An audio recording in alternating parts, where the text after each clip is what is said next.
ایک شخص کہتا ہے میرا باپ بڑا گنہگار تھا، میں نے غسل و کفن دے کے اسے دفن کیا، رات کو خواب میں اپنے باپ کو دیکھا، تعجب تب ہوا جب میں نے اپنے باپ کو جنت میں دیکھا۔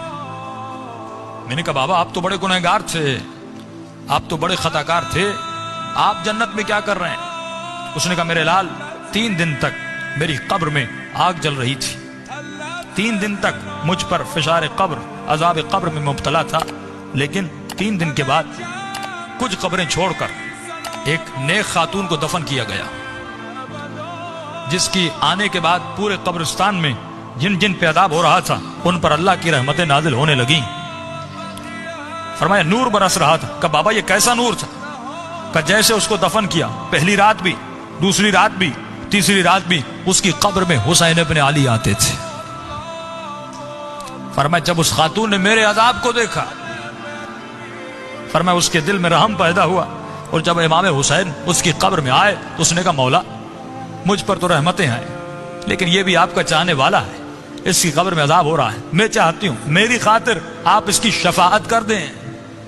کہ اس وقت امام نے دعا کے لیے ہاتھوں کو بلند کیا، میرا عذاب ختم ہوا۔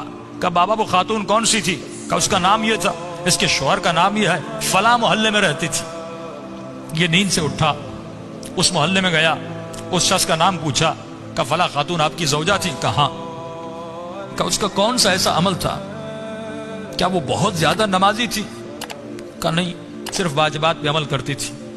کہ بہت زیادہ قرآن پڑھتی تھی؟ کہ نہیں، مختصر قرآن پڑھتی تھی۔ کہ کوئی ان کا خاص بہت زیادہ ذکر تھا؟ کہ نہیں، ایک عام سی زندگی گزارتی تھی لیکن اخلاق کی اچھی تھی۔ اس نے کہا اتنا پوچھ کیوں رہے ہو؟